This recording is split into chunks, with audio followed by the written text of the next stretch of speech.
beside the Watchung Mountain stands our school so dear. All our precious years of childhood, we have spent them here. For whatever be our watchword, conquer and prevail. Hail to thee, our alma mater, such plains family all hail. When across the world we wander, this will be our song. Honor, love, and true devotion, all to here belong. For whatever be our watchword, conquer and prevail. Hail to thee, our alma mater, such plains that would all hail.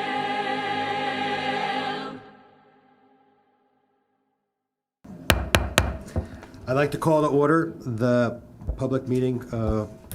Christopher, can you please call the roll? Yes. Ms. Bauer, Mrs. Boroff. Here. Ms. Brody, Mrs. Mitchell, Ms. Siriani. Here. Ms. Williams. Present. Ms. Winkler. Here. Dr. Kolakowski. Here. Mr. Murray. Here. Quorum is present. Can I ask that everybody please stand for the Pledge of Allegiance? Ready? Begin. I pledge allegiance to the flag of the United States of America and to the republic for which it stands, one nation, under God, indivisible, with liberty and justice for all. Okay. Seeing how we have a full house of fun things tonight, we're very excited. We'll move quickly through executive session. So we held our executive session earlier. We talked about personnel report, HIB review, suspension and detention report, and we had a legal status update. Additions to the agenda, we have 16 BUS's Climate Awareness Education Grant. And now we'll move over to the superintendent's report. Dr. Mast. Thank you, Mr. Murray. So tonight, we're just looking forward to the instructional updates that are coming soon. That will be led by Dr. Sasha Slocum and Ryan Miller. Also, it's just nice to see everyone out tonight.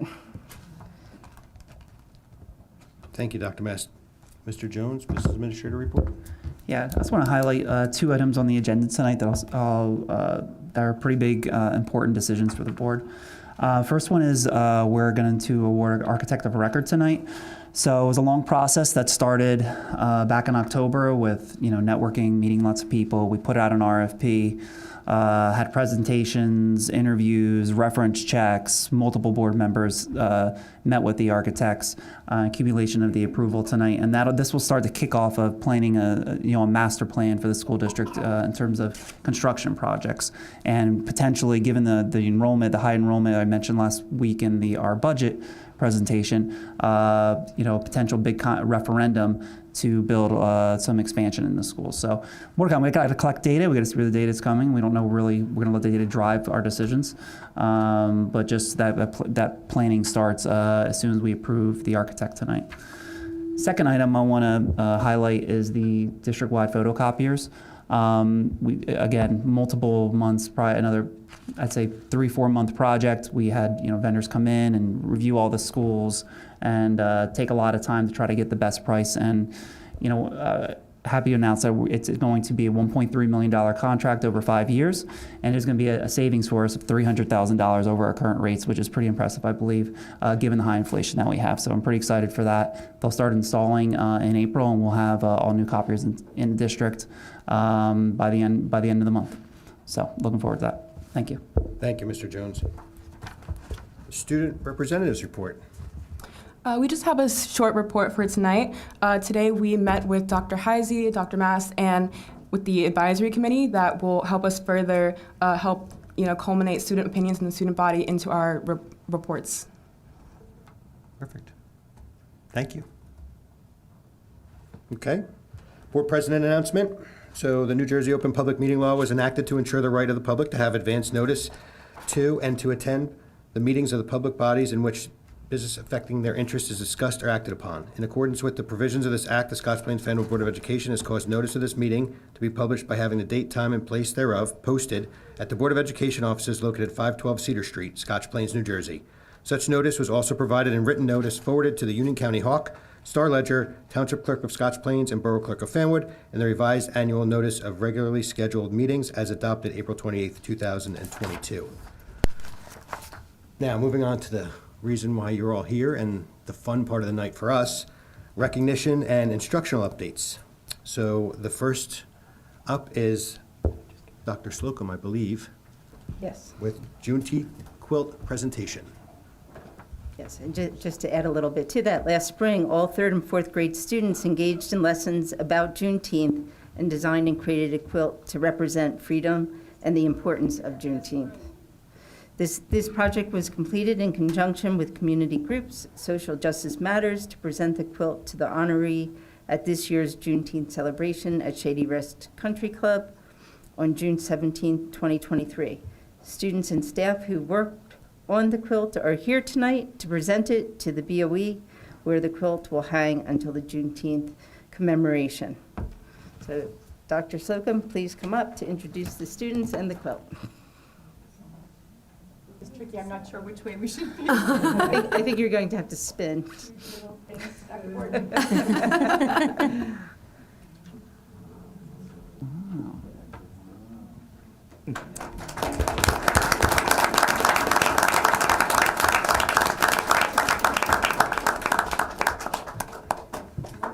behind you. Well, I think She's on the move. That's incredible. I kind of want you to spin around so we can all see it. It's amazing. It's about time you do something. Thank you all so much for being here tonight. Last year, all of our third and fourth grade students in Scotch Plains Fanwood engaged in lessons about Juneteenth and the significance of what commemorating the end of slavery means to American history. They learned local history about enslaved people right here in Scotch Plains and their contributions to our country.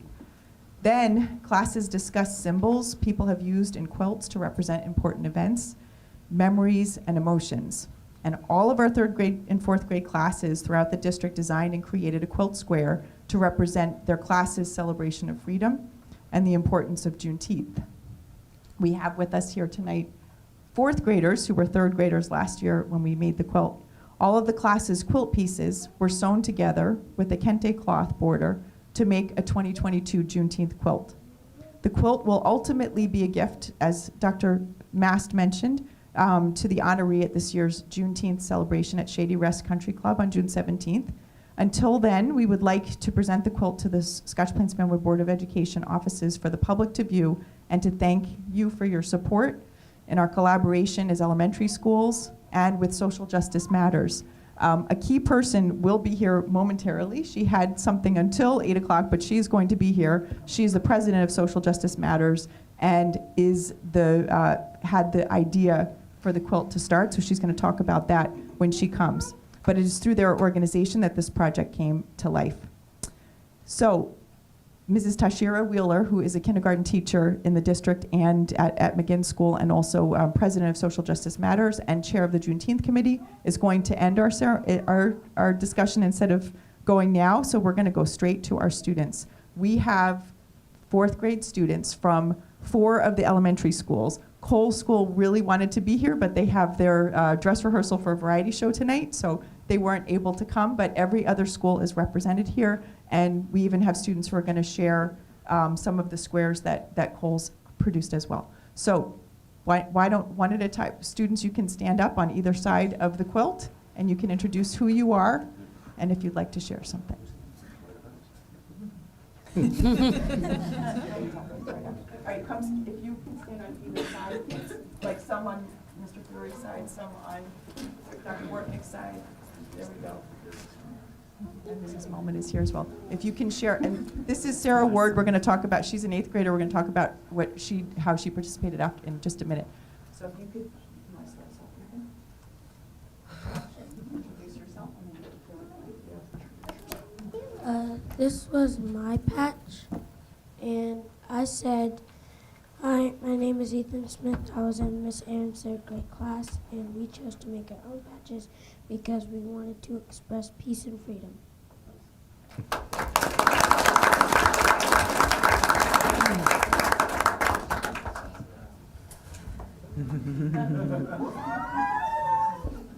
Hi, my name is Eden, and I was in Miss Batia's class last year, and we thought this flower represented freedom.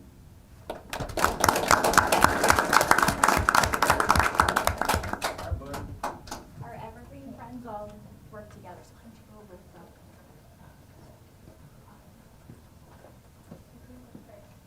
Last year we learned about the importance of Juneteenth in our 12th grade classes and how it is a celebration of freedom. In our classes, we designed and created a quilt square together. One of our classes created the infinity chain with the message "Be Free."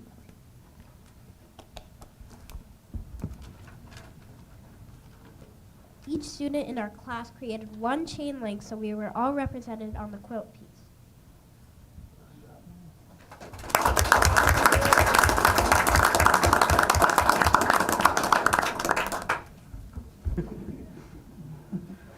That's the arm.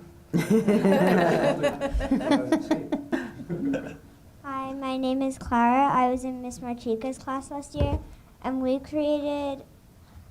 each created a square to show what freedom means to us. A symbol we chose to use was the peace symbol because there was not always peace in our country. And I chose to put two hands holding hands, one with darker skin color and one with lighter skin color. This was our square, and this was mine.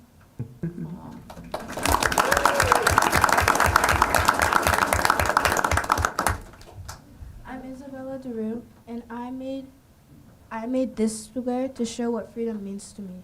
A symbol that I chose was peace. And I chose peace because our country wasn't always this way.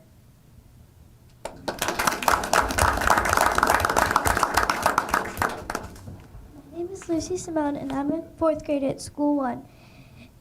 In 3rd grade, we worked on this project. I chose to do a runaway slave escaping slavery in a boat because we read a book and my group wanted to represent, and we wanted to represent that. When I first was assigned this assignment, I was thinking, wow, this is going to be very cool because we're going to get to show all that we learned and put it into a quilt patch.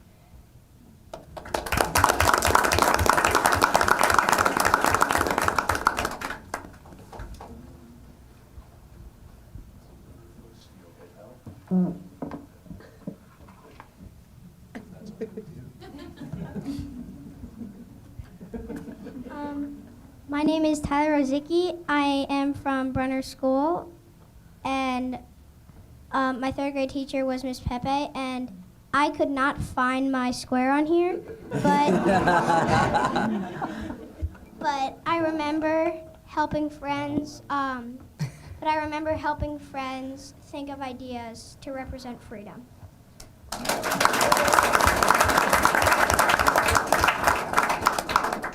To my right is Liam Walling, also a Brunner student.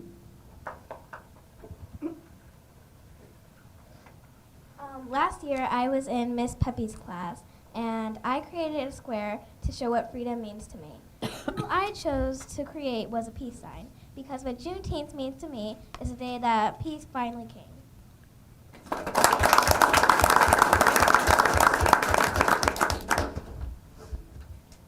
Hi, my name is Tyler Francois, and I was in Mrs. Gorman's class last year, and we created, I cannot find it on here, but we created, I think it was that one, I'm not sure, but we created, like, I can remember correctly, we created a peace sign. We chose that because, well, like, our country, like, people, We chose it because people we didn't always have peace in our country.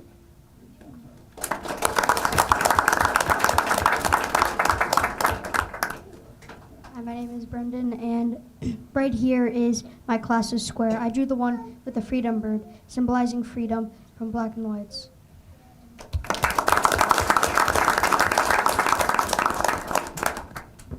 Our mic is falling apart a little bit, but we do have some folks that were going to speak on behalf of Coles. Coles School is having their dress rehearsal for Variety Show tonight, so they couldn't be here with us. But we do have some folks that are going to point out some Coles squares if we can find them. So I found this square was one of the Kohl's squares, and I noticed that they put like a heart, and freedom is amazing, and like they had a bunch of like flags, like the America flag.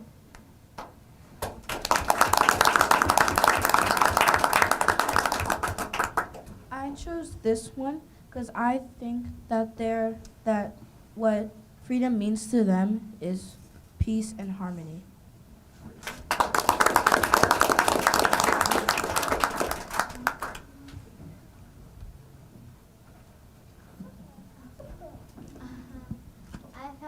I found this one because it's like all around the world, and it's like peace and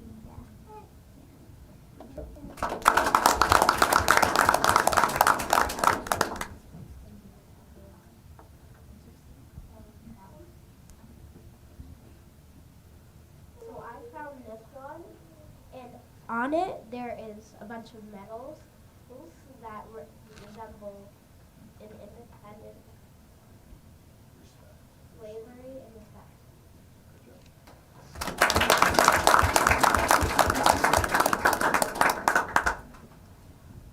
Thank you so much, fourth graders. Let's give them a huge round of applause.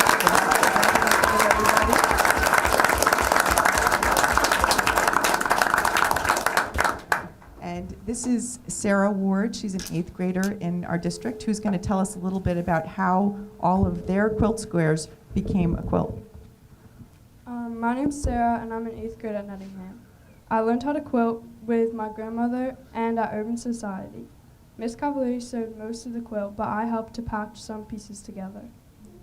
And I also created a few of the squares. Thank you for letting me participate in this program.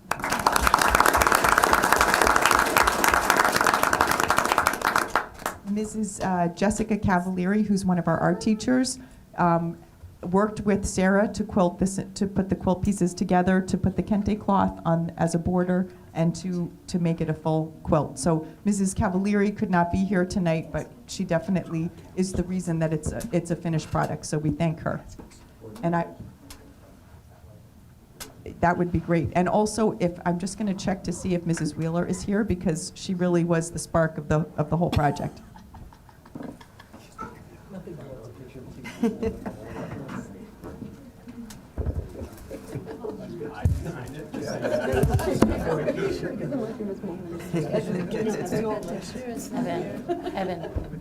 Evan. I know. That's why we waited to share.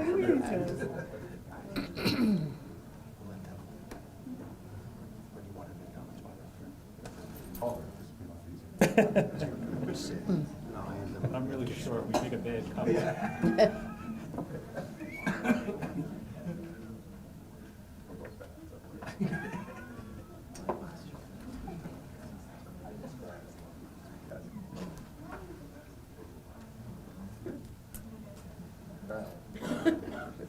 You can't leave because we have a little gift for you all as well.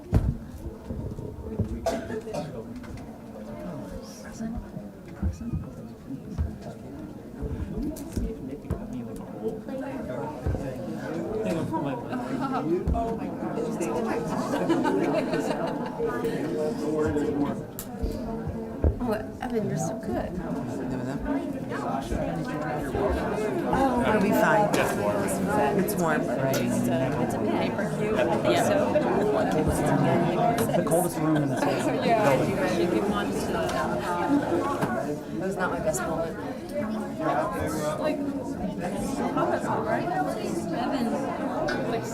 I think the board members want to thank you too, so maybe if you want to go see where you were and then. Evan. Sat down, she didn't take one. Oh no, she went back to sit. By the camera. Oh, she's in the back by the camera. Good eye.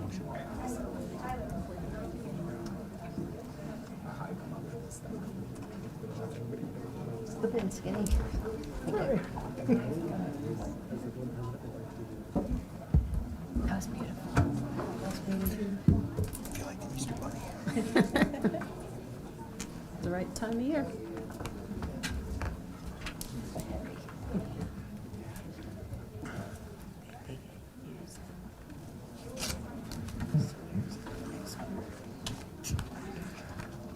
Okay, well, that was phenomenal. Thank you so much.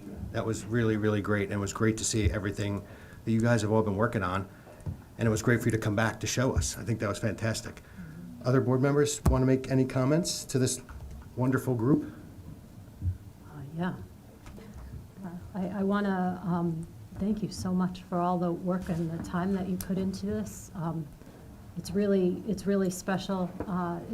It's the inaugural one. We're actually going to do this every year. And then the quilt, when all the squares are sewn together and everything, it'll be the gift for the honoree at Juneteenth the following year. So the students, I guess, is it staying at third grade? The students in the third grade this year will be making quilt squares for the quilt that we'll give next year. But thank you so much for your presentations, for coming in here. We're really, really proud of all of you. It's amazing when students come and they present to us. That's always a highlight for us at our meetings. So thank you so much for being here.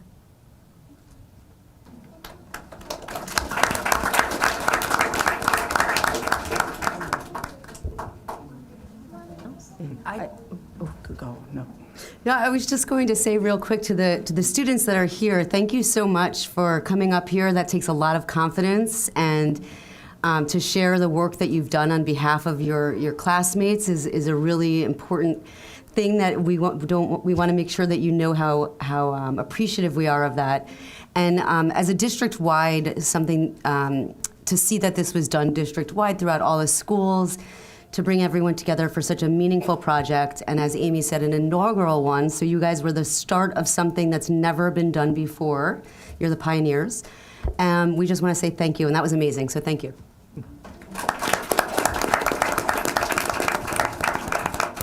And I really enjoyed listening to each of your individual stories behind why you chose what you chose to put on your square, and how you all thought of the same thing in different ways and showed it to us. So thank you. Thank you.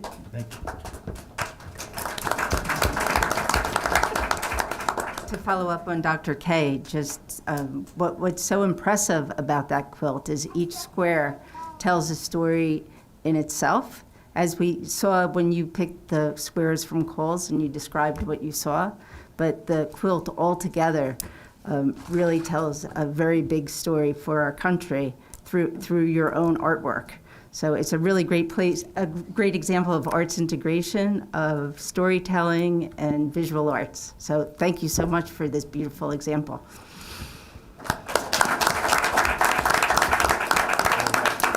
Pass it back to Dr. Slocum, I believe. Thank you so much.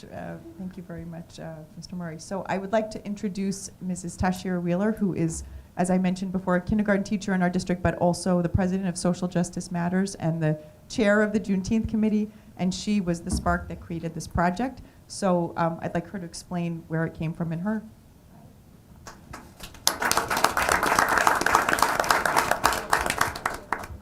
First, good evening to everyone. I do apologize for my tardiness.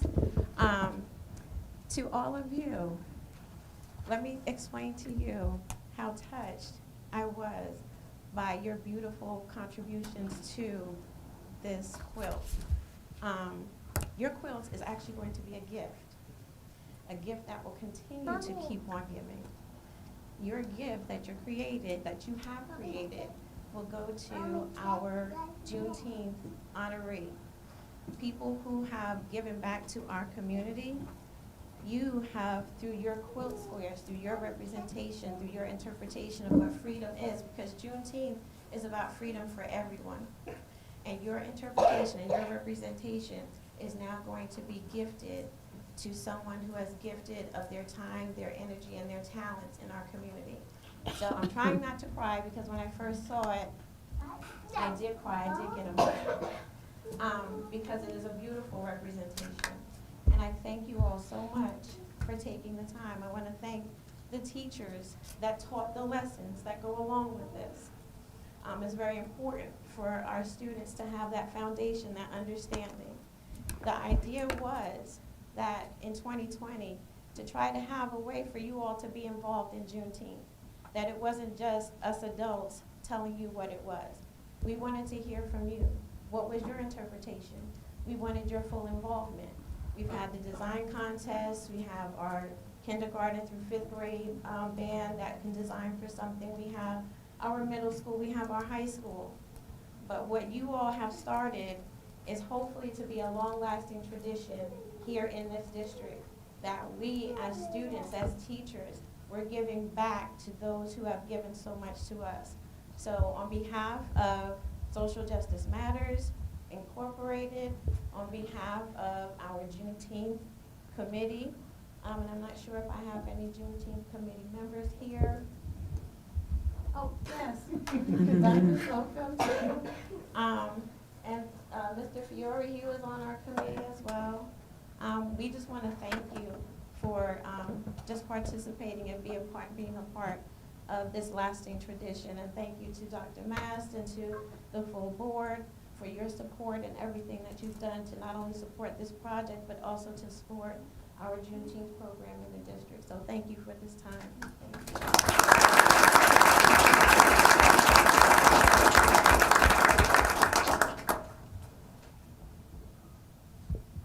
Thank you, Ms. Wheeler. That was, thanks for coming in and sharing with us.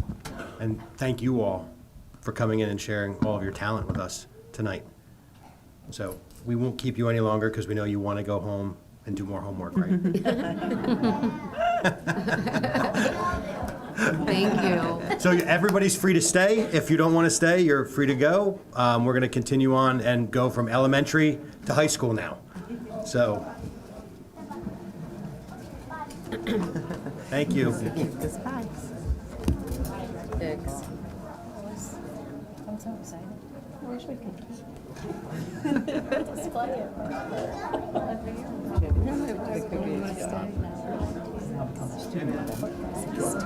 Which one?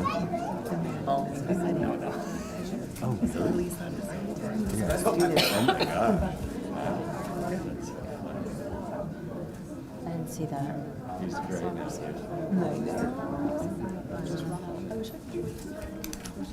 When you were a teacher, like at the high school? A teacher here.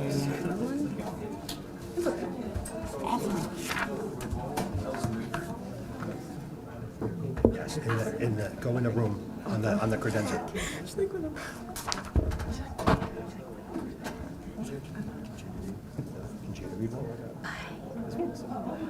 Who has it?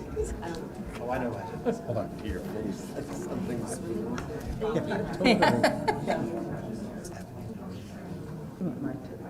Steph, do you mind if Jada reads the swimming one? No, that's okay.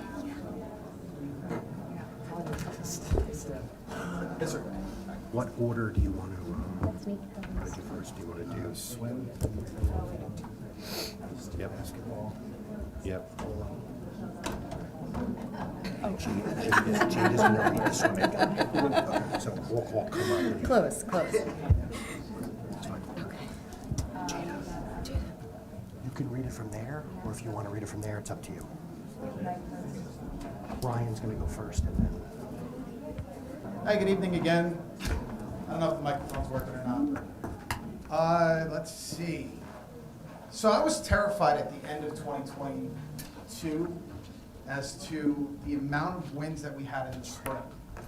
And I didn't know if there was any way that we could continue that run.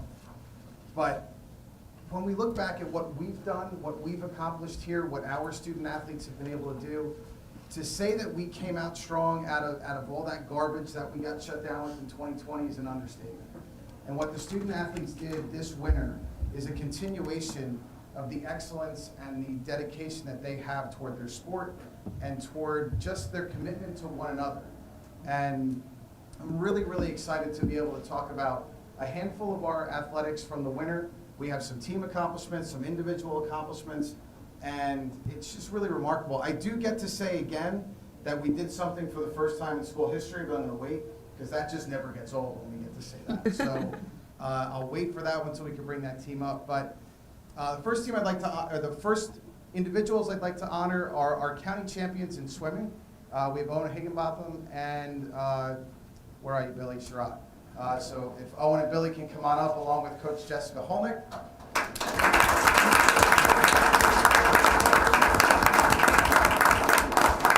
Coach Holnick is an outstanding coach who prepares, who's dedicated, diligent, works hard to allow the athletes to become the best athlete that they can be. Often you can find Coach Jess sitting on the side of that pool deck talking to kids about what the lineup change is going to be because she values the input of her student athletes.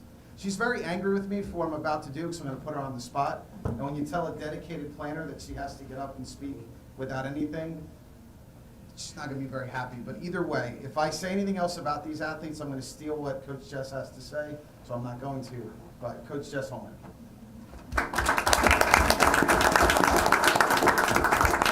Thank you, Ryan. I'll get you later for this. He said a lot of really kind things about me, but having athletes like this makes it really easy because I put them in an event, they swim fast, and they usually win it. So it's really, these guys are doing the hard work. Owen is a two-time Union County champion in the 500 freestyle. And was, last year, so a great race, was a little surprised he came from behind, but this year was expected of him, and he didn't really let anyone down. Other great thing about Owen, very, very versatile.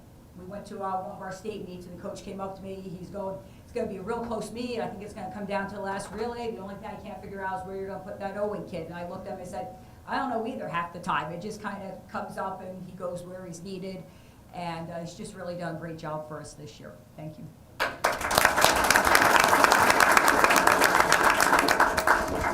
Billy, Union County champion in both the 200 freestyle and 500 freestyle. She's also extremely versatile. She holds 4 of the 8 individual school records, and she is top 3 in the county in every single individual event. Again, extremely versatile. It's a threat to win any event. Has done a great job this year, and I'm very thankful for both Billy and Oak this year. Thank you.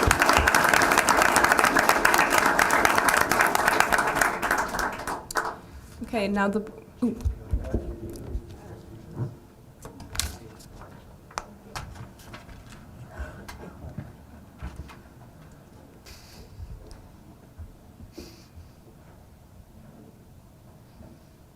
These are the resolutions for the varsity swimming team. Whereas the 2022-2023 varsity swim team had an outstanding season, advancing to the semifinals of the NJISA sectional meets, and whereas Billy Sherrod and Owen Higginbotham distinguished themselves in earning county championships, and whereas Billy Sherrod won the Union County Individual Championship in the 200 and 500 freestyle races, Billy broke the school record in the 500 freestyle with a time of 4:59 and 87 seconds. Whereas Owen Higginbotham won the Union County Individual Championship for the 2nd consecutive year, now therefore be it resolved that the Scotch Plains Family Board of Education recognizes and congratulates the 2022-2023 varsity swim team, Billy Sherrod, Owen Higginbotham, and their head coach, Jessica Holnick, for their outstanding achievements and wishes them continued success in all future endeavors.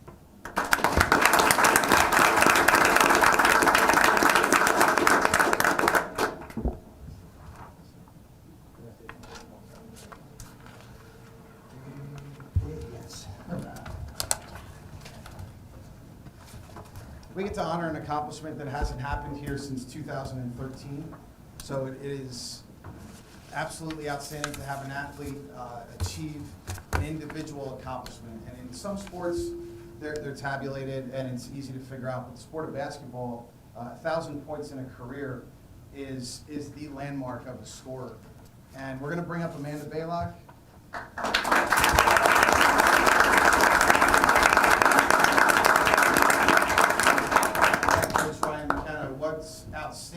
incredible, what's in some ways ridiculous, is Amanda's a junior.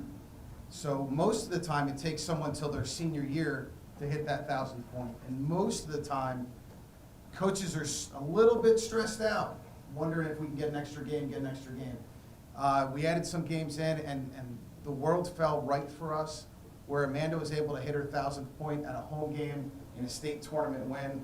So it wasn't on the road. We didn't have to worry about who's seeing it. It was a wonderful, remarkable event. And the only other thing I'll say about Amanda is, as much as she's scoring points, her leadership on and off the court is something that other people need to aspire to. She's a straight A student. She pushes her team to get better. She has a refusal to lose that's almost kind of scary. There's an intensity in her face when it's time to win that is remarkable. And at the same time, she's uplifting her teammates all the way through.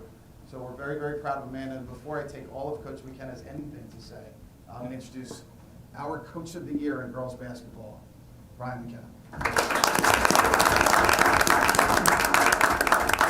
Thanks.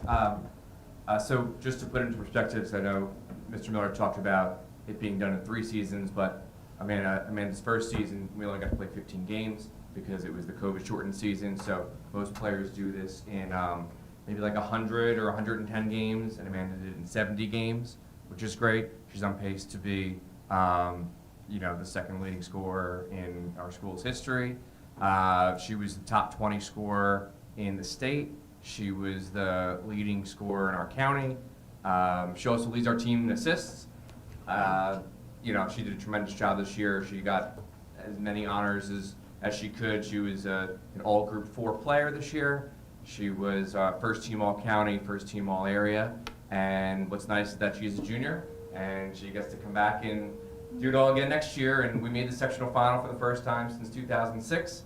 And next year, it'll be better if we won it. That's what we're gonna do. Congratulations.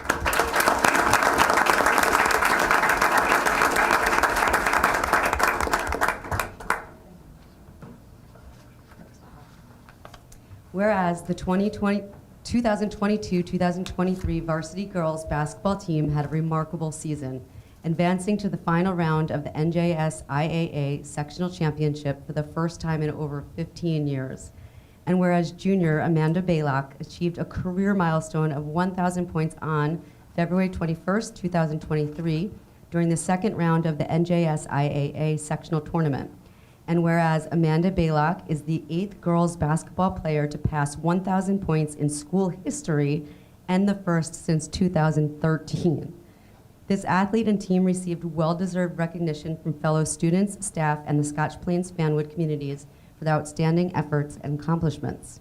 Now therefore be it resolved that the Scotch Plains Fanwood Board of Education recognizes and congratulates the 2022-2023 varsity girls basketball team, Amanda Baylock, their head coach Ryan McKenna, and assistants Nick Maselli, Mary Lynn Skarzensky, and Josh Jordan, for their outstanding achievements and wishes them continued success in all future endeavors.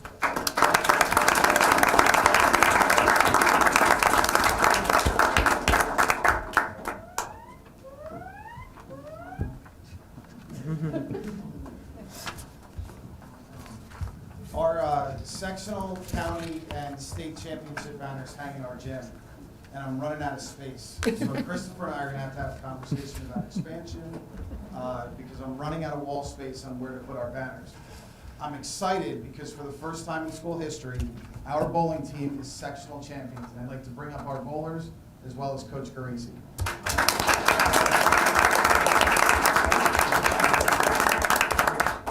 I'll try not to steal too much, but the bowling program in and of itself has to travel on a bus every day. So they have to run at 2:24, get their stuff, and get on a bus by 2:30 with all of us yelling at them, get on the bus, get on the bus, get on the bus, so that they can get over to either Jersey or Linden Lanes to compete or practice. This rush of things has not impacted them negatively, and they had an absolutely stellar season. I had a lot of fun with 4 of them this year. Because we had an opportunity to sit down in my office and got a real live view of the NJSIA steroid testing program. It was a lot of fun, and I do have to thank the parents that I called, because usually that's a terrifying phone call for me, to have to say that, oh my gosh, this happened, and the laughs that we had was worth it, and it shows in your children. because they're remarkable student athletes, and they're a lot of fun to watch. They're a lot of fun to see in the hallways. Looking forward to some great things, and introduce Coach Gracie.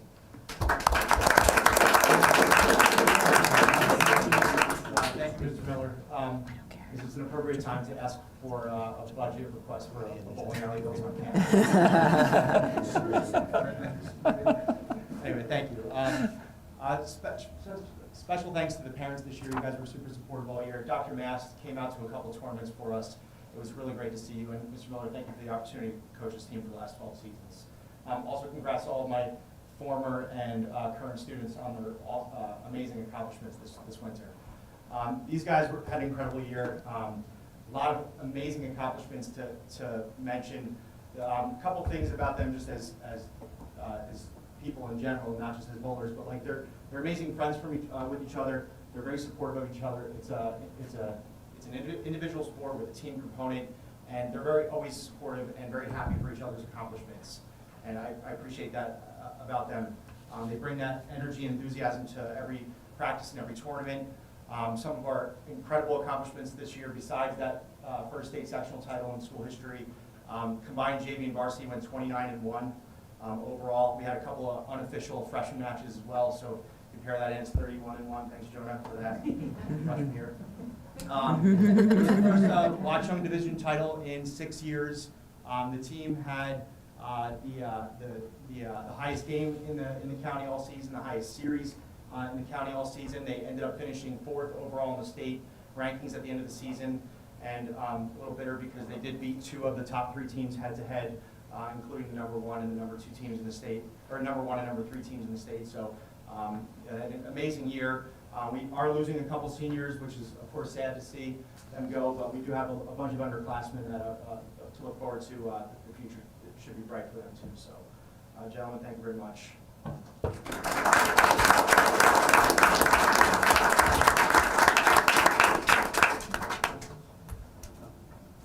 Whereas the 2022-23 varsity bowling team had a remarkable season, advancing to the final rounds of the county tournament and earning the Watchung Conference Championship. And whereas the team competed in the Central Jersey Sectional Championship at Valero on February 11th and earned the Central Jersey Group 3 Sectional Championship, first in school history.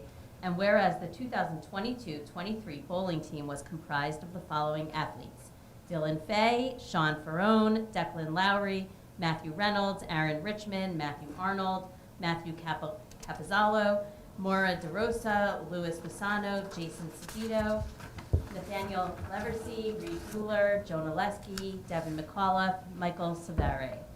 Whereas the varsity bowling team exhibited outstanding talent, dedication, and teamwork throughout the season and was led by head coach Ryan Geraci.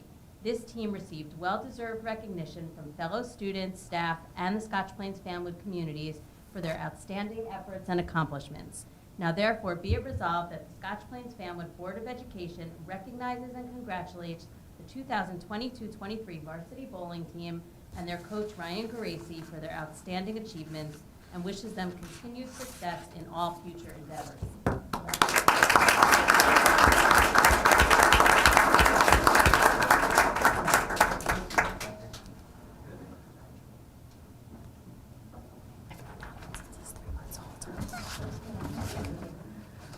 I'll never get tired of congratulating our track program. Winter track is a remarkable run of endurance and discipline and crazy when you think about it. Because we're asking our athletes to train outside when most of us are running inside. When most of us are putting on layer upon layer, our athletes are going outside and running willingly. They're not running from anyone, they're running to something, right? And then if we are not outside, we're inside in the hallways. And the hallways are beautiful. Our hallways in the high school are absolutely stunning, but they're not designed for running. And we're getting through it. This year, with all of the meets that they went to, was just another remarkable run of how do we continue to get better. And when you think about where this team was last year, all the accolades that they got, it would have been very easy to just kind of say, well, everybody did it, the air's out of the balloon, and we're not going to advance. And this team continued to step up. And I'm so proud of the work the athletes put in, the efforts you put in. toward getting better, toward saying, hey, I'm going to keep moving forward, and I want to top what happened last year. I want to be better than what happened last year. And it's so much fun to watch you. It was enjoyable. I have to share just real quick. I was at the sectional meet. Nate was with me because we were watching my son run, and Nate takes the first heat of the 55 hurdles. And my wife looks at me. She goes, "Who's that boy?" I said, "That man is one of our runners." And she said, "Well, we're staying until he's done. I'm not leaving. I want to keep watching him run." And my wife has almost no interest in track, but something about the way you ran, Nate, and something about your steps, your stride, enthralled other people. And I think all of you do that. And that story was special just because it was mine. But every one of you has a way to inspire others around you. And keep that in your heart because you're an inspiration to us. So, I got a Hall of Famer in Coach Cagle. I've got a guy who should be in the Hall of Fame in Rich McGriff, who we're going to introduce and talk about the wonderful accomplishments of our track athletes.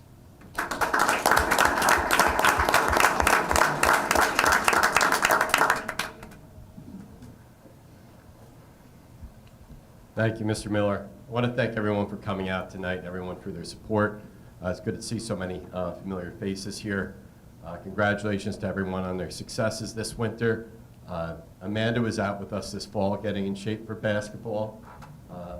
Owen's a student of mine right now. I had Billy in study hall that semester. 15 years ago, Mr. Garaci was a rookie teacher and I was his mentor. And I knew he'd succeed for us. He's been an excellent asset to our department, both the math department and the athletic department. I'm going to talk about a few of the girls, and Coach Rich is going to talk about the rest of the people. So first, Ava Bellotta, come on up. Ava's a senior. She's also a student of mine.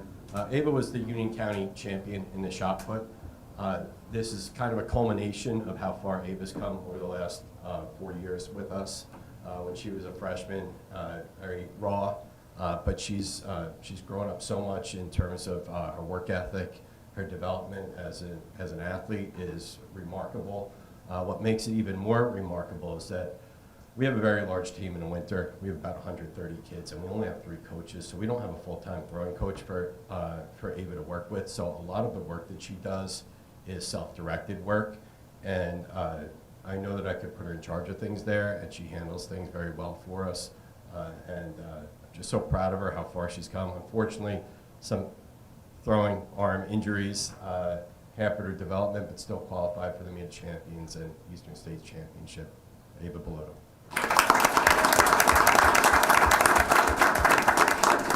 I'm also going to talk about our girls sprint medley team.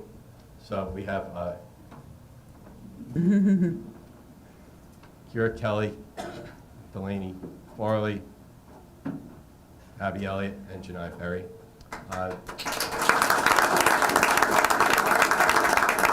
In swimming, when they have medleys, they have different strokes, and we only run one way, so we do different distances. So sprint medley, sometimes it's run 400, 200, 200, 800, sometimes 200, 200, 400, 800.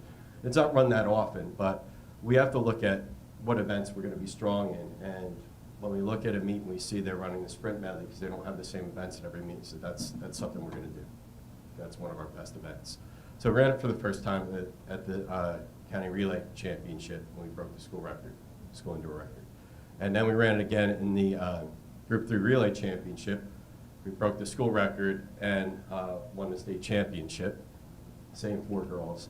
And then the only other chance to run it was at Nationals. They run 2 sections. We were in what's called the unseeded section, which are supposed to be the slower teams. But we wound up, we ran away in the beginning, a little bit back and forth. Janai got the baton, ran us into the lead, and ran away with things. And then we beat most of the team in the fast section. Also, we wound up coming in 3rd, earning All-American status, and breaking the school record by about 5 seconds, which is a significant amount of time in a race that's only 1,600 meters long. We did a remarkable job with this. I'm very proud of the girls. You know, just every time we ran it, we ran exceptionally well, and we did better than we did the previous time. I also want to talk about Janai. Janai's been just a solid performer for us the last 4 years. She's a senior. She's going to be going to Rutgers next year. She once again won the sectional championship in the 800 indoors. She just ran away with it. She's just been a phenomenal competitor for us. She doesn't say a whole lot.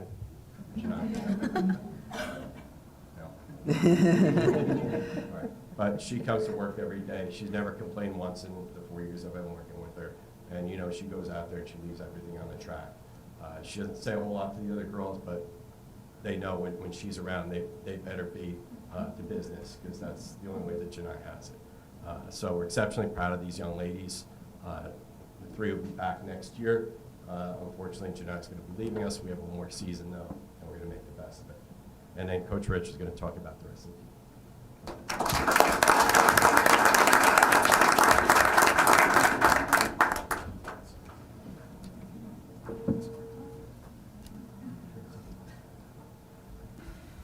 Well, when I first started, I was the young guy on the coaching staff, and now I think I'm the oldest coach in the district now. And, but I got being one of the oldest coaches in the district.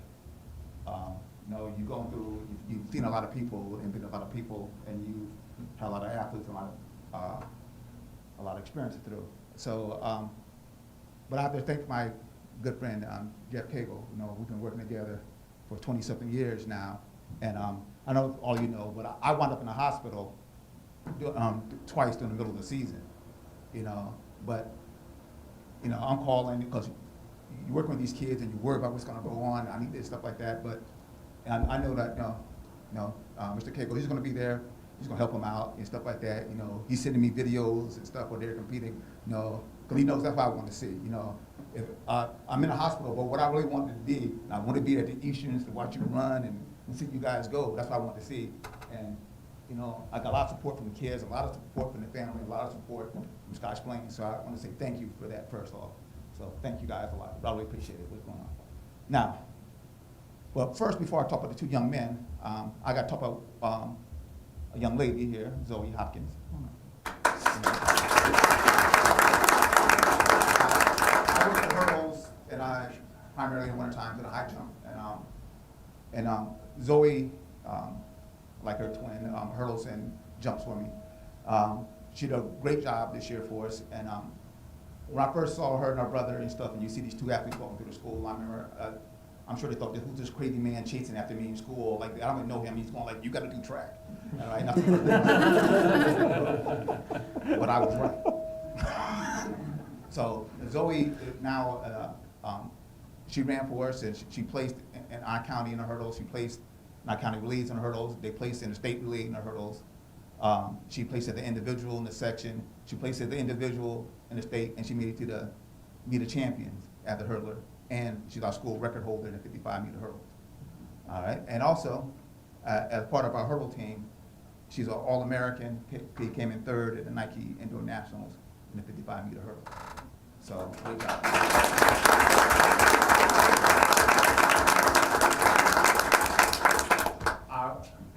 Our boy team,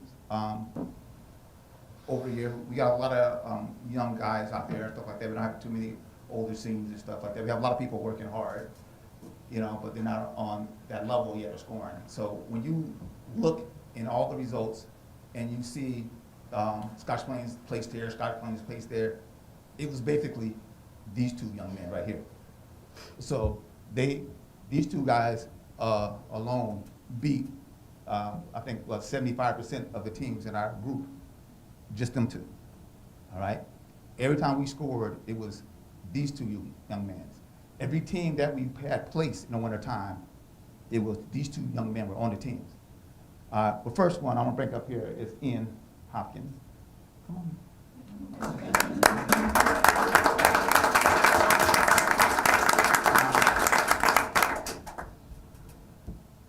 Ian is like, so I spent a lot of time yelling at Ian over the last 2 years.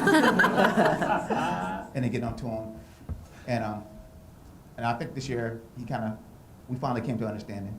Ian would go to me, he's like, you sound just like my dad. And I'm going, well, that's not an insult for me, Ian. I think your dad's a good man. I think if he's telling you that, I'm telling you the same thing. thinking you're the right thing. Yeah. But I think what came down, I was telling him, I'm like, no, you could be great. You can be great, you can be great at these things. And I think he was going to let people to say that all the time, because they would say that. But I think what happened is he started finally believing, go, you know what? I think I can be great at this.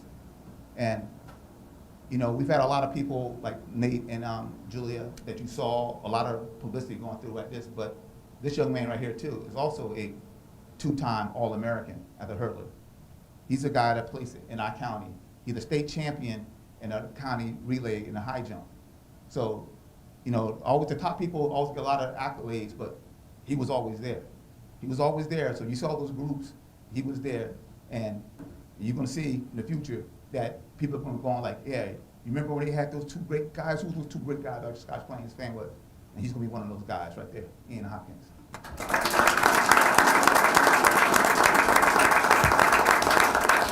Next man, Nathaniel Rayan.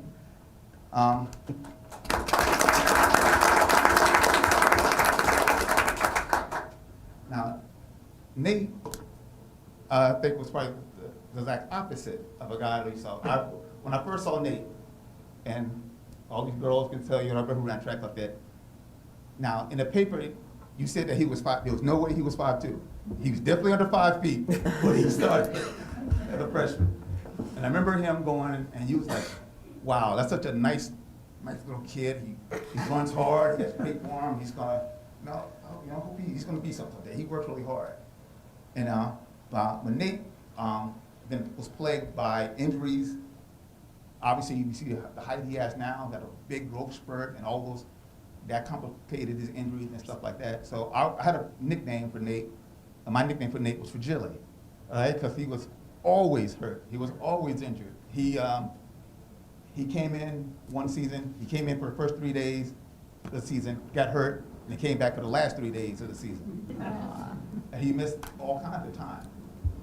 But like I told all the coaches, something that's hard for all of us to do as adults and things is to look at yourself and go like, what do I need to do better? How do I improve myself? Now, that's something that he did. That's something that he looked at and said, I'm weak here, I need to be better. And he put in all that work. He got his body stronger. He went to the weight room, he lifted. He came and he ran in the summertime. He ran in the fall, right? Not because those were his event, but he said that I need to be stronger.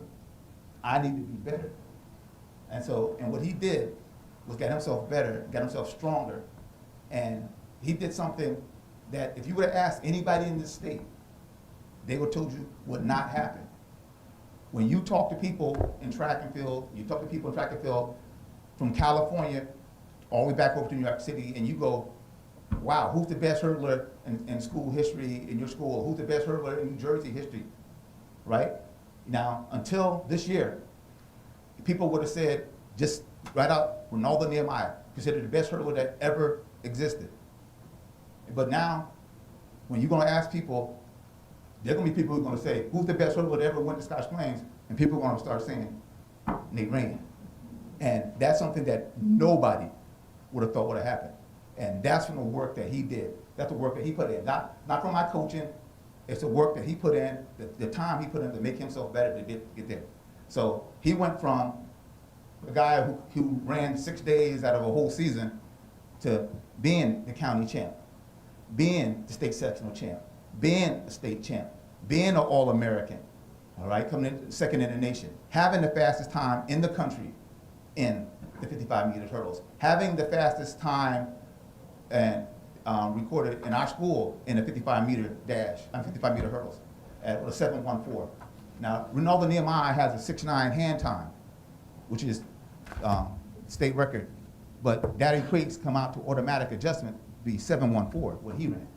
So this man's on the same level as the man who considered the best hurdler ever, and that's a level that he's on right now. So there's nothing I can say except that, you know, it's been awesome being here, and then I'm sure all you one day be going like, yes, I remember when this kid went to the school, he stood here in front of us. Nate Rayan.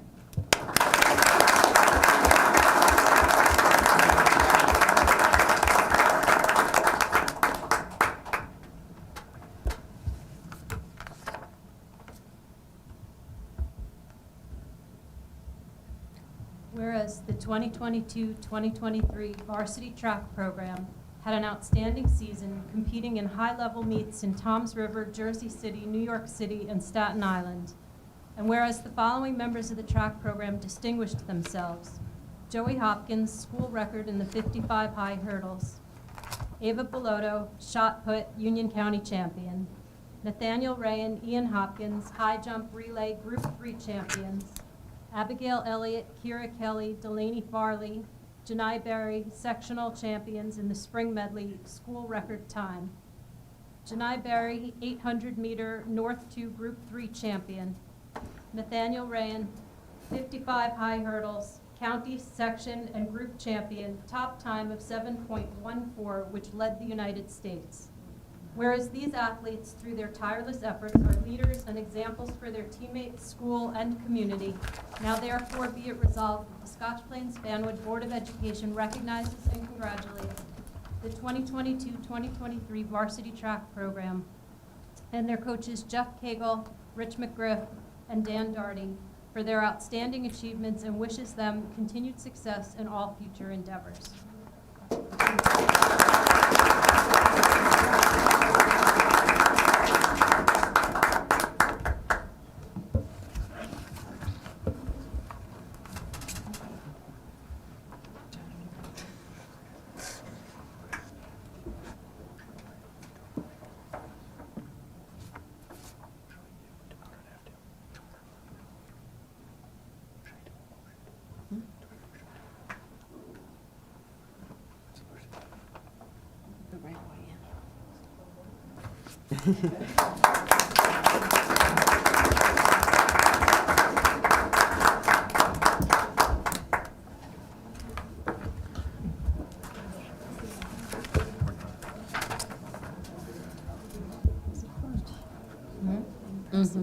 Congratulations, everybody. Thank you for coming. Do we have a motion to approve the resolutions? So moved. Second. Karen got the first. All those in favor? Aye. Opposed? Motion carries. All right. Thank you very much. So for GLA, what's your new nickname? Hopefully something different. I'm still working on trying to change that. Congratulations on all your achievements.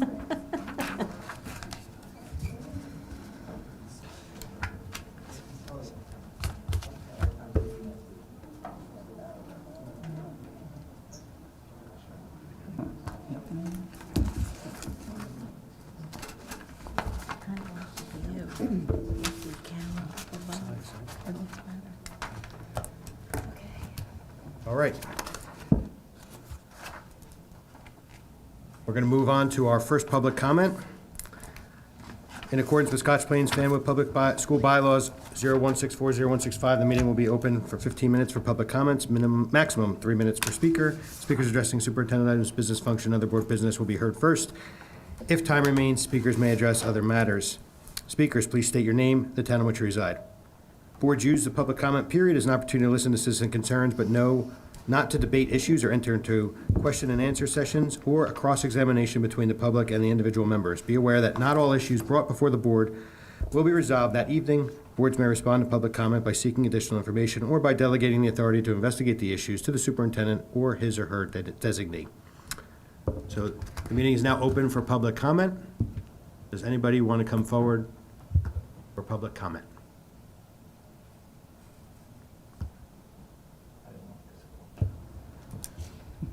Happy to have you, Mr. Morris. Gary Morris, Fanwood. I know he left, but I had the opportunity to see my daughter in her element, which is where she's teaching out in California. And I got a chance tonight to show Mr. Cagle a picture of the banned words for math, because he had all these things like you can't say canceled out, you got to say divide out to 1 and all this. So he just got a big kick out of that. And it just speaks to the quality of teachers here, to see that my daughter now, under his tutelage here at Scotch Plains, is now teaching in a school where parents have to pay $30,000 a year for my daughter to teach them. And that speaks to the quality of education that she got here at Scotch Plains Fanwood High School. And it speaks to the quality of that man as a math teacher. I know we had a presentation recently about math scores and things like that. If you get teachers like that, you're not going to have any problem with math scores. That's it. Thank you, Mr. Morse. Would anybody else like to come forward for public comment? Seeing no one, I will close this portion. There'll be another portion later in the meeting. Moving forward to committee reports. Does anybody have a committee report they'd like to share this evening? I do. Okay. Ms. Williams and then Mrs. Siriano. Thank you. Good evening, everyone. The Wellness and Equity Committee met on Monday, March 20th. There were a few agenda items. We talked about the district-wide Day of Global Cultures and what the elementary schools are working on planning for next year. We did talk about this at the last meeting, but the PBS documentary event, The Price of Silence, that was held on March 8th, the feedback for that. We are still working on the school calendar for 2023-2024. The challenge is we do have to have mandated to have 180 days, but we are all committed to celebrating all the significant celebrations each month. And that our next meeting is going to be Monday, April 12th at 6:00 p.m., and that concludes my report. Thank you, Ms. Williams. Any questions for Ms. Williams on her report? Thank you. Mrs. Siriani? Okay.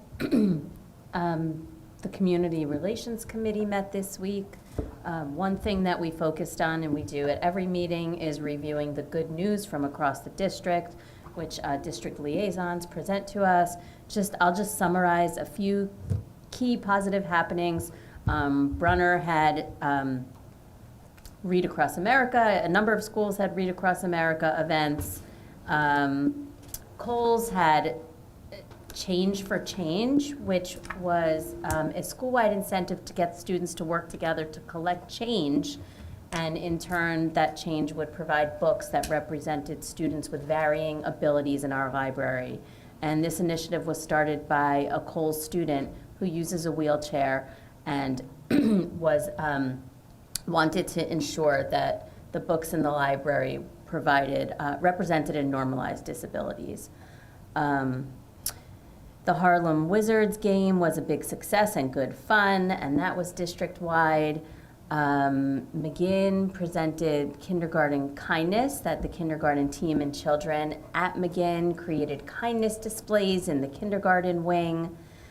School 1 had an initiative, Respect, Integrity, Diversity, and Empathy, in which the staff came up with skits that demonstrated those qualities. And Mr. Fioria and Mrs. Ladovsky were the moderators, and the students had fun doing that. At Terrell, the PALS Club members were able to visit the Lakeview School in Edison, and they were able to interact with students who had disabilities and follow them to their classes in gym, music, and computers. And that was a very rewarding experience with that collaboration. At the high school, and I believe we talked about this last week, but there was the Mental Health Club facilitated a wellness fair, which was very successful. And lastly, the SPFBOE Scholarship Committee chose a recipient of the scholarship, but it has not been officially announced yet. And that's it right now. Great. Thank you, Ms. Siriani. Does anybody have any questions for Ms. Siriani? Any other committee reports? Seeing none, we'll move over. The next was enrollment numbers, which we all received in our board packet, which should not be any different than what was presented in the preliminary budget. Next, we'll move over to superintendent. Okay. District placement and HIB Very and good. field trips. Thank you. So for number 1, out of district, for the board to approve the listed out of district placement, and for the board to, for number 2, for the HIBs to approve the decisions of the 8 HIB cases that we discussed on March 16th. And 3, for the board to approve the listed field trips. Do you want to do the textbook adoption? And the textbook adoption will need a vote, but to approve the recommendation for the program of studies for 6th grade and the middle school.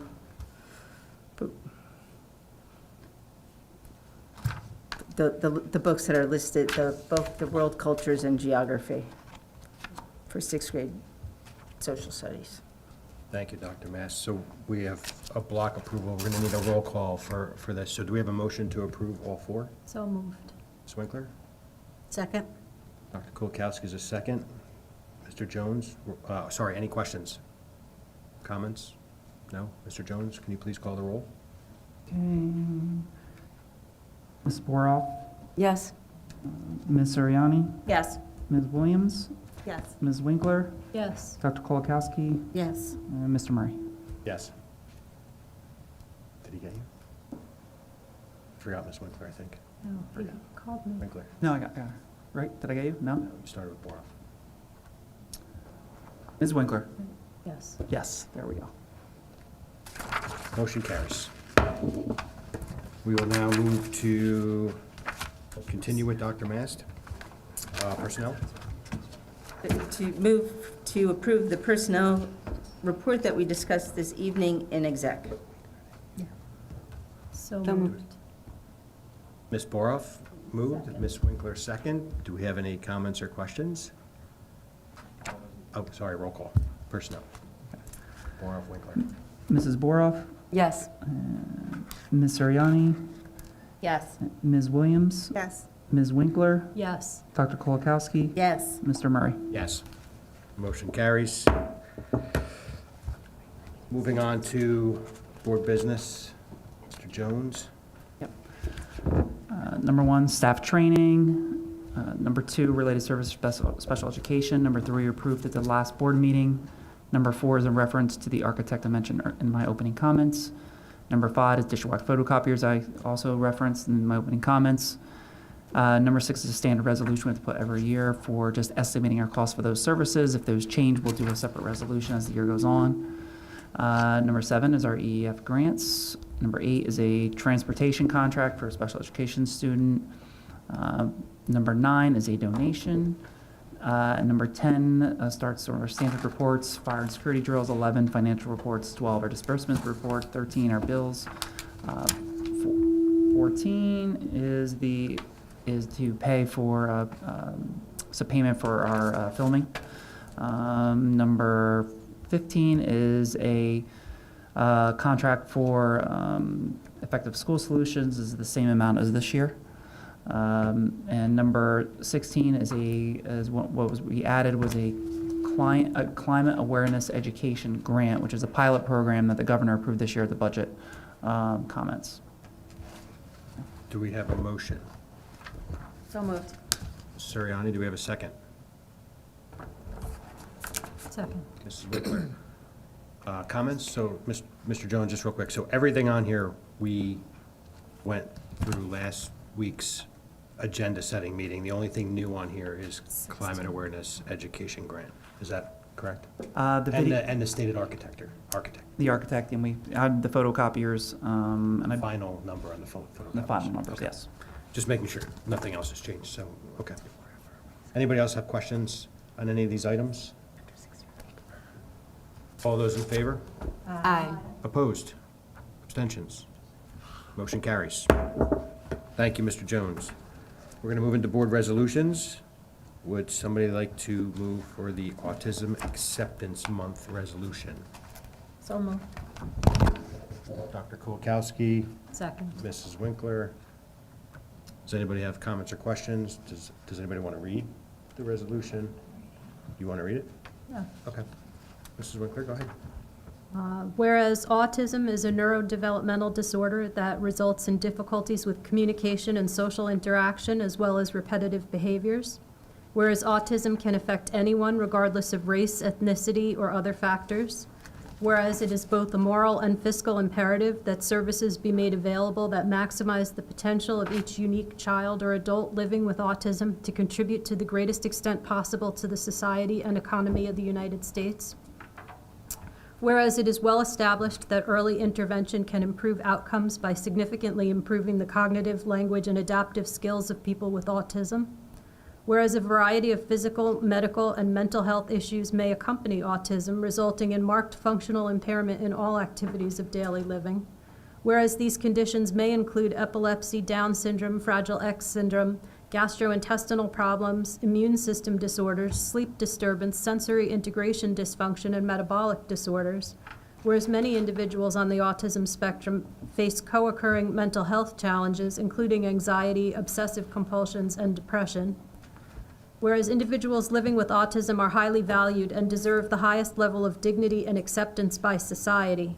And now therefore be it resolved, April 2023 would be an appropriate month to designate as National Autism Acceptance Month to increase public awareness of the need to support individuals with autism and the family members and medical professionals who care for individuals with autism. And be it further resolved that the Board of Education expresses support designating April 2023 as National Acceptance Month, recognizes and commends both individuals living with autism and the parents and relatives of those individuals for their sacrifice and dedication. Thank you, Ms. Winkler. We had a motion and a second. All those in favor? Aye. Opposed? Motion carries.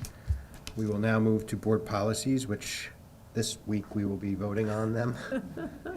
Ms. Winkler, I will pass over to you. Okay, so I would like to move that the board approve second final reading and adoption of the following policies. Policy 2422, Comprehensive Health and Physical Education. Policy 2467, Surrogate Parents and Resource Family Parents. Policy 5111, Eligibility of Resident/Non-Resident Students. Policy 8540, School Nutrition Programs. Policy 8550, Meal Charges/Outstanding Food Bill Service, or Food Service Bill. Policy 6115.01, Federal Awards/Funds, Internal Controls, Allowability of Costs.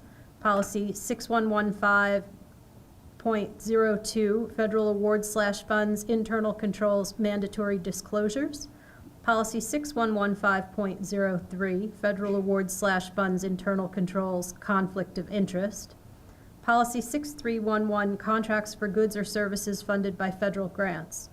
And also that we would abolish Policy 8810, Religious Holidays, and Policy 5114, Children Displaced by Domestic Violence, since the content of both of these two policies are included in the revised policies that we are finalizing tonight. Thank you, Ms. Winkler. Ms. Winkler made the motion. Do we have a second? Second. Seconded by Mrs. Boroff. Do we have any questions, comments, or concerns for the second and final reading? No? All those in favor? Aye. Opposed? Motion carries. A lot of policies this year so far. We're working our way. Any new board business? Other board business, any liaison reports? Just jump in there with CPAC quickly because I don't have a report to report back on because they did meet this past Monday, but it was a parent-only meeting, but they are meeting. The next meeting is Monday, April 10th at the board building here, and that is CPAC. That's it. Thank you, Ms. Boroff. Any other liaison reports? Okay, we'll move on to approval of minutes. Do we have a motion to approve the February 16th executive and regular public session meeting minutes? Anyone? So moved. Ms. Boroff, do we have a second? Second. Mrs. Siriani, seconded. Any comments, questions? No? Okay, all those in favor? Aye. Aye. Opposed? Abstentions? Need to abstain. I Winkler's gonna was abstain? not present at that meeting. You don't have to abstain if you were not That- present. You I read the minutes. I read the minutes. That's it. Right, you don't need to have personal knowledge in order to vote on the item. Okay, then I vote yes to approve it. Motion carries. Minutes are approved. Suddenly realizing there's only 5 of us, so. Minutes only require a majority of No, those we have present. 6. We have 6. Either Oh, way. you're right, we have 6 here tonight. Just for clarity's sake, did the yeah. same thing. See what happens when you move to the other side of the room? It throws me off. Yeah, and just for the board's clarity, so we've talked about this before, it doesn't come up very often. You do not need to be present at the meeting for the minutes you're approving. It's just a ministerial act. It is anticipated that you're reviewing the minutes before you're voting on them, but it's not required that you actually be at the meeting. It is common for board members who aren't at the meetings to abstain. It is not at all required, so if you feel you need to, and also for approval of minutes, it only requires a majority of those present. So we would only need, of the 6, technically 4 votes to approve it tonight. Not that it matters, but just for everybody's Thank you edification. for clarifying that. Yep. I'm willing to vote yes. I certainly read the minutes. So we're good. We're good. Makes sense to me. So now we're going to move on to the second public comment portion of the meeting. It's the second and final public portion, public comment section. So in accordance with Scottsblaine's Family Public Bylaws 0164, 0165, the meeting will be open for 15 minutes for public comment, maximum 3 minutes per speaker. Speakers addressing superintendent items, business functions, and other board business will be heard first. If time remains, speakers may address other matters. Speakers, please state your name and the town in which you reside. Please note, boards use the public comment period as an opportunity to listen to citizen concerns, but do not debate issues or enter into question and answer sessions or cross-examination between the public and the individual members. Be aware that not all issues brought before the board will be resolved that evening. Boards may respond to public comment by seeking additional information or by delegating the authority to investigate the issue with the superintendent or his or her designee. Would anybody like to come forward? Public comment.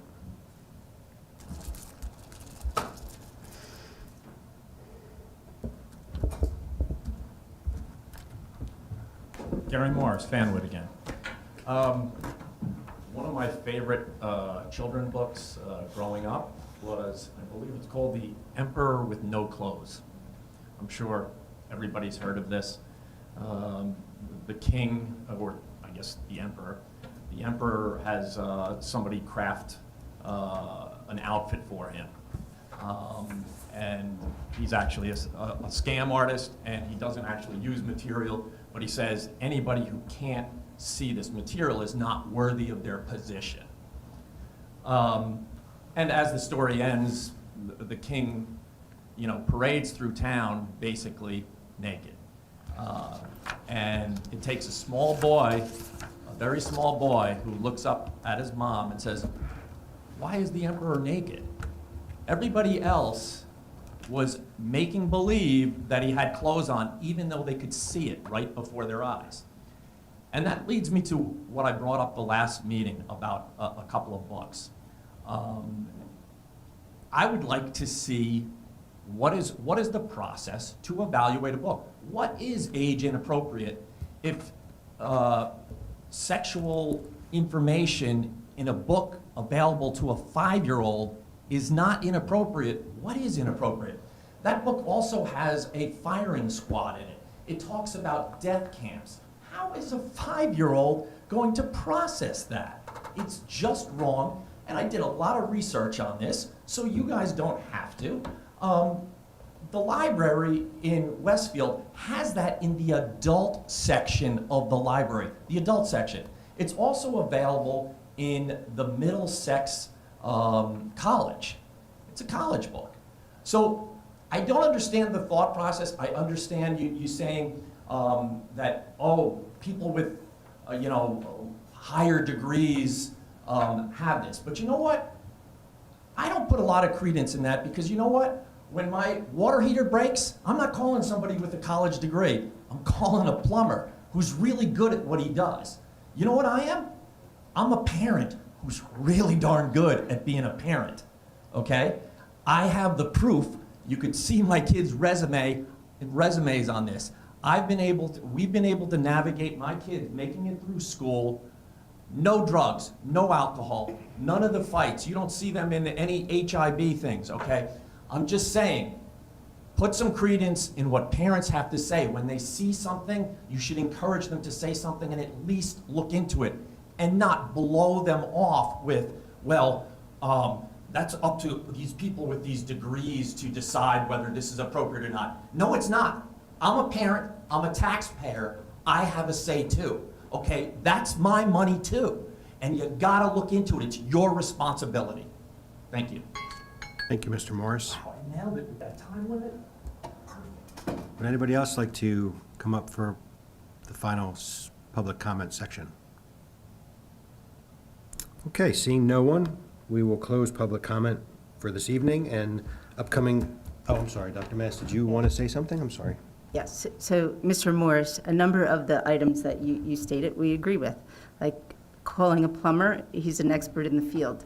Relying on our educators to find appropriate books, they have expertise in that. Can something go wrong? Can someone make a mistake? Could something be misplaced? Yes, that happens. And should you, as a parent, say something if you see something? And should we respond and investigate? Yes, and that's what we do every day. So I appreciate all of the input that you've given. It wasn't blown off at all.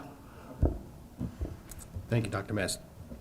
So we're going to move on to upcoming scheduled meetings. So we have the next event would be next March 28th, which is Coffee with the Board of Ed and Superintendent at 7:30 at Nettingham. That is a pre-register event as well as questions requested ahead of time.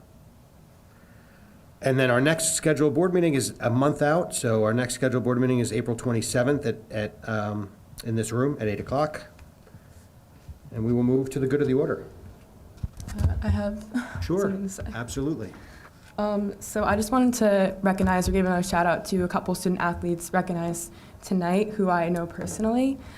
First would be Owen Higginbotham of the swim team. Owen has been a friend of mine for all 4 years in high school, and I just wanted to say that he is just, as he's a known amazing swimmer, but I've never seen somebody so dedicated to their sport. He swims year round, and I just really wanted to give him another shout out. Somebody else is Janai Berry. I was a part of the track team for a little while, but I'm not anymore. But Janai has always been like the star of the track team. I have so many memories like cheering her on at the end of our race because she does like the 4x4. We had a really excellent 4x4 team for a couple years, and our whole entire team would just come and like cheer for our entire 4x4 and just that. And then last two people, Nate Ray and Ava Blott, are very special to me because they are good friends of mine. Nate overcame so much, and I remember, as Rich said, like he was so small. I remember our first day of winter track freshman year, and like I was standing next to him, and I was like, "Who is this like small guy next to me?" And now like we talk, and like I'm like looking up to him, and I'm like, "Oh my God, like it's Nate." I also wrote an article about him in the Fanscotian. Just if you get a chance to read that to see how far he's come with his journey.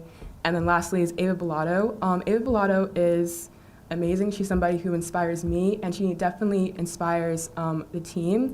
As somebody, she had to be self-led through her shot put. I've seen the younger students and underclassmen on our team like look up to her, and they follow her around. They're like, "Ava, like what are we doing next?"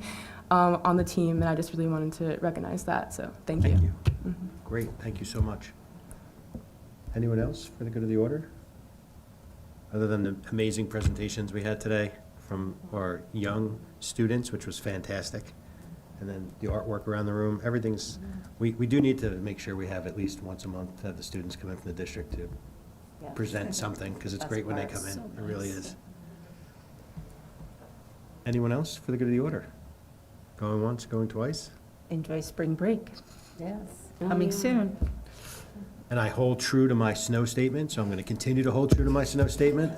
I don't care. Please look at Ms. Williams.